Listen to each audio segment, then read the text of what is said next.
Brexit: how could another referendum on leaving the EU work? The former Prime Minister Tony Blair has renewed his call for another referendum, if there is no parliamentary majority for any one Brexit outcome.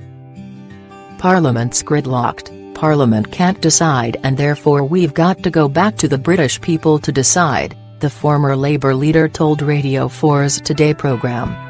Labour's official position is to try to force a general election if Theresa May's deal is rejected.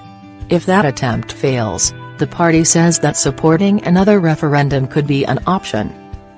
However, the Prime Minister has ruled out the prospect of another public vote. Mrs May has repeatedly told MPs that the 2016 referendum result should be respected. But what if MPs did decide, as Mr Blair is calling for, to have another referendum to break the deadlock over Brexit?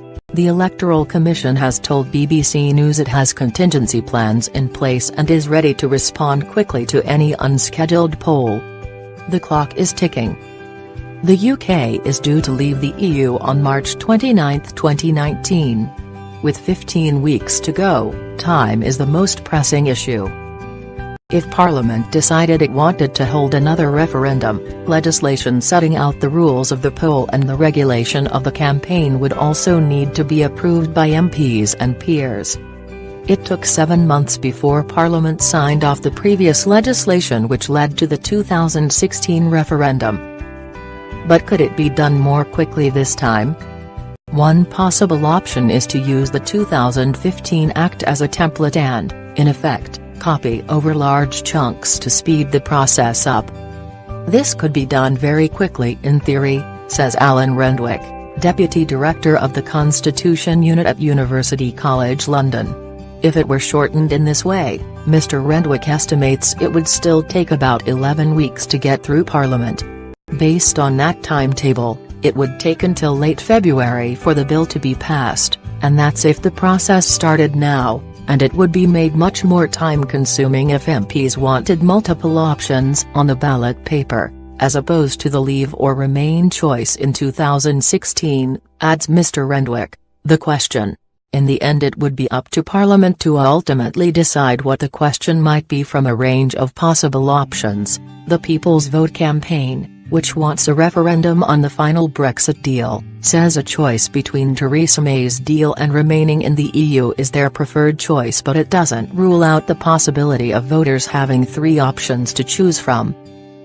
Some argue that if there was to be another vote, Remain should not appear on the ballot paper and it should be a straight choice between Theresa May's Brexit deal and leaving the EU with no deal. There are other options as well. Justine Greening, a former Conservative cabinet minister who supports another referendum, has previously called for 3 choices when people come to vote. If there were several options, MPs would also need to decide what voting system to use. Would voters make one choice or vote in order of preference? The Electoral Commission would also need to test the proposed question and ensure it was presented clearly, simply and neutrally. Official campaign groups would also have to be selected. The Commission then would need to provide information to voters about how to take part in the referendum and ensure there were enough counting officers in place around the country.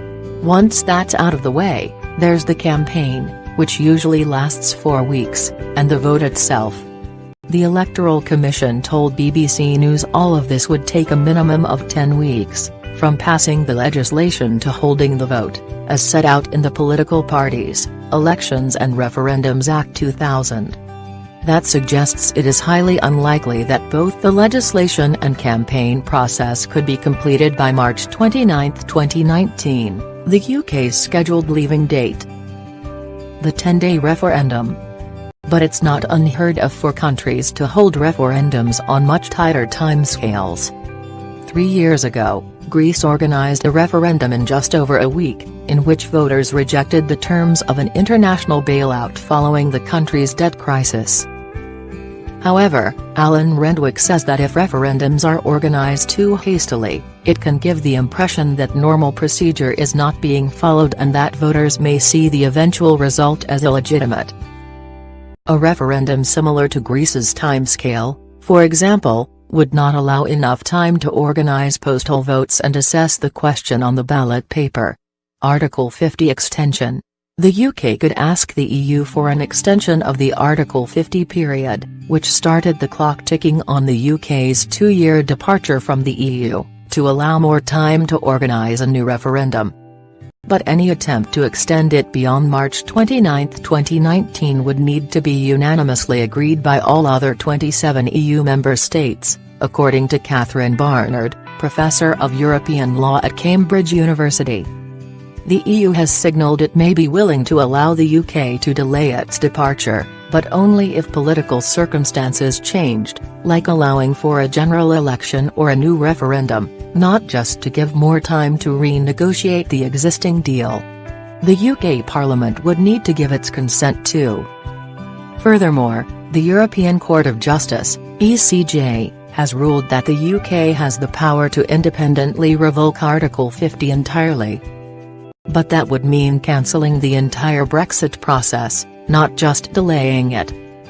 So in the event the UK wanted to hold another referendum, it could seek an extension to Article 50 first. Then, depending on the result of the vote, the UK could then decide whether to revoke Article 50. The alternative would be to hold the referendum after the UK is scheduled to leave, but that could cause considerable practical difficulty, especially if the UK voted to be an EU member, after it had already left. What do you want BBC Reality Check to investigate? Get in touch, read more from Reality Check. Follow us on Twitter